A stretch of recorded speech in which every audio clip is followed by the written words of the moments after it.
In this exercise in the chapter, we're going to convert a few formulas into C# code.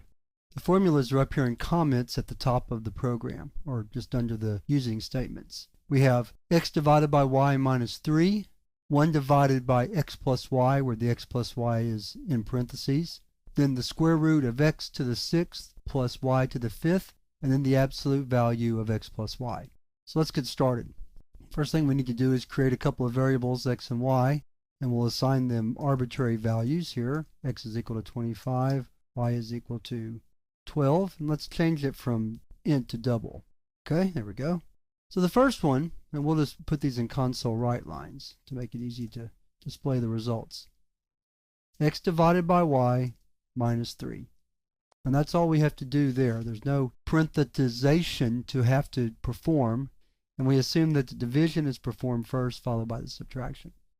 In the second one, we do want to perform the addition first in the denominator of this statement. So we're going to write x plus y in parentheses. So these two are fairly simple.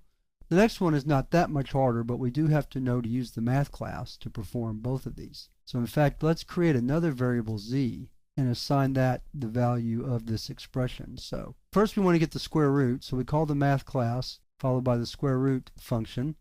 Then we want the square root of x to the 6th plus y to the 5th. So first thing we're going to do is math.pal x to the 6th plus math.pal y to the 5th.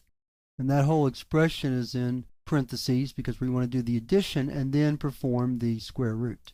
So that's how it'll look. Math.pal x to the 6th plus math.pal y to the 5th in parentheses. Then we take the square root of that and then we close it off. We'll assign z again, and then finally the absolute value of x plus y. Z is equal to math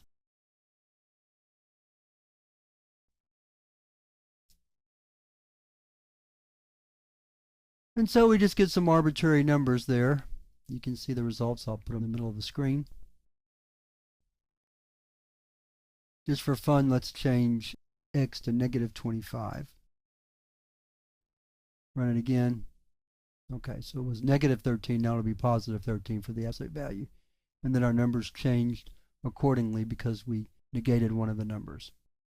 Alright, so that is how to convert formulas, or 4 examples of how to convert formulas into C# code. Once you get the hang of order of precedence, then it really is just a mechanical process to take a formula you have written down and convert it into C# code. You should be able to do that with relative ease with just a little bit of practice.